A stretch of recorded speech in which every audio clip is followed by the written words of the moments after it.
साई राम, जय जय साई राम। कैसे हैं आप सब? बाबा सबों को स्वस्थ रखे, खुशहाल रखे, मेरी यही मंगल कामना है। हाँ, एक बात और है, कोरोना जो है बहुत तेजी से आगे बढ़ रहा है, इसलिए आप लोग घर से बाहर बहुत कम निकले। जब कोई काम हो तभी निकले और मास्क लगा के ही निकले। भीड़ भाड़ में बहुत कम जाए, जरूरत पड़े तभी जाए। बाबा से हर हमेशा विनती करती हूँ, सबों को बाबा अच्छा से रखे और वो जो बाबा के शरण में है उसे बाबा जरूर बचाएंगे हर संकट से। तो आप लोग मेरे वीडियो को शुरू से अंत तक देखें। जो सब्सक्राइब नहीं किए हैं जल्द से जल्द सब्सक्राइब कर लें। ओके। मैं आज अन्नदान के बारे में आप लोगों को कुछ बताऊंगी। दान जो है मनुष्य जाति का सबसे बड़ा कर्तव्य होता है।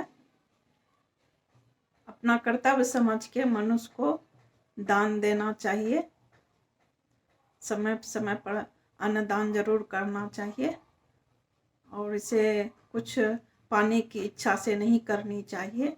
जो आज मैं किसी को कुछ देता हूँ कल मुझे भी कोई दे, और नहीं तो जिसे देता हूँ वो मुझे समय पर लौटा दे। ऐसा बदले की भावना कभी नहीं रखें आप लोग।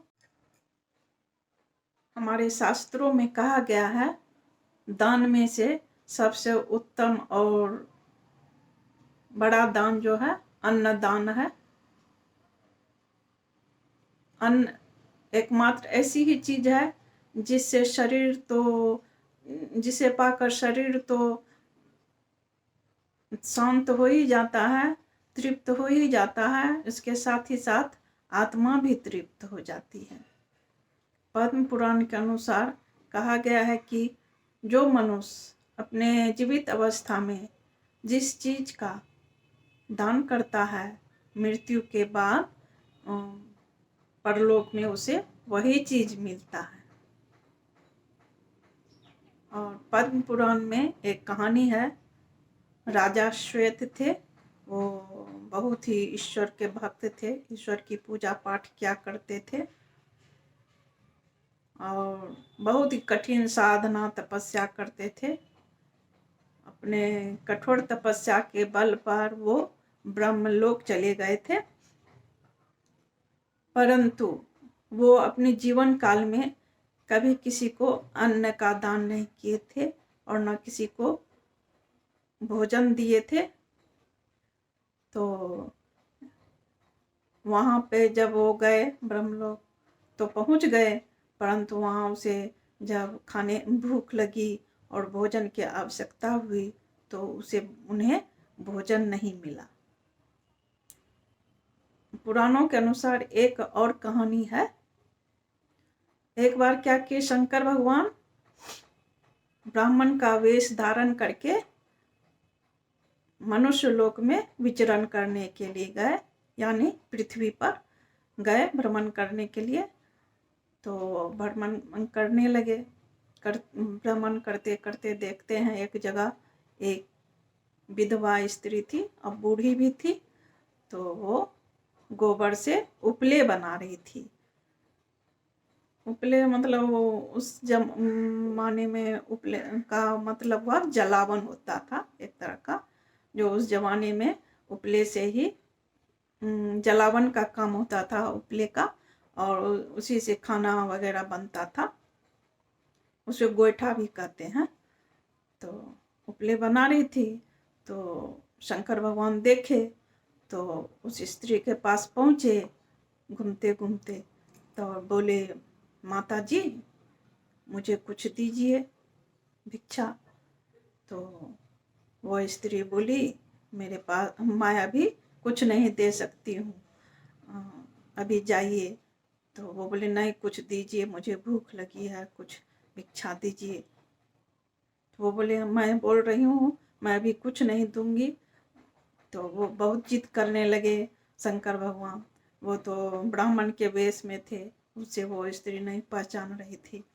तो बहुत जिद करने लगे तो गुस्सा गई वो स्त्री और उठी और उनका जो भिक्षा पात्र था उसमें जा कर के गोबर डाल दी, बोली लीजिए, और चली गई दे करके।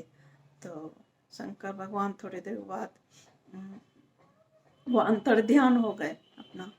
तो वो बूढ़ी स्त्री जो थी कुछ दिन के बाद उसकी मृत्यु हो गई। तो वो मृत्यु लोक पहुंची। वहाँ जब पहुंची तो उसे बहुत जोर से भूख लगी। तो वो बोली मुझे बहुत जोर से भूख लगी है, मुझे आप लोग कुछ भोजन दीजिए। तो वहाँ जो थे देवलोक में देवदूत लोग, वो जो थे प्लेट में गोबर लेके आ गए। तो वो स्त्री बोली ये क्या है, मुझे भूख लगी है, मुझे भोजन दीजिए, गोबर क्यों देते हैं। तब देवदूत बोले आपने तो जब जीवित अवस्था में भोजन तो कोई दान नहीं किया था, एक ब्राह्मण जो आपसे मांगने गए थे उसे आप भिक्षा के रूप में गोबर दिए थे, इसलिए आपको गोबर ही मिलेगा। तो देख लीजिए मित्रों, दान का कितना महत्व है और अन्न दान का कितना, और अन्न दान का तो बहुत ही ज़्यादा महत्व है। अन्न ऐसी चीज है जो जीवित अवस्था से लेकर के मृत्यु के बाद भी वो आत्मा को तृप्त करती है। इसलिए सोच लीजिए मित्रों, क्या करना है इस पृथ्वी पर अपने जीवन काल में, दान करना है, क्या दान करना। अब आप लोग सोच सकते हैं यदि आप लोग बासी भोजन किसी को दान देंगे तो आप लोगों को वहाँ पर मृत्यु के बाद मृत्यु लोक में बासी भोजन ही मिलेगा। अच्छा भोजन देंगे तो अच्छा भोजन ही मिलेगा। यदि पुराने कपड़े किसी को देंगे तो पुराने कपड़े ही मिलेंगे। इसीलिए अब सोच लीजिए आप लोगों को क्या करना है। तो आप लोगों को मेरा वीडियो कैसा लगा आप लोग कमेंट के द्वारा बताएं। और फिर से सबों को ओम साई राम, जय जय साई राम।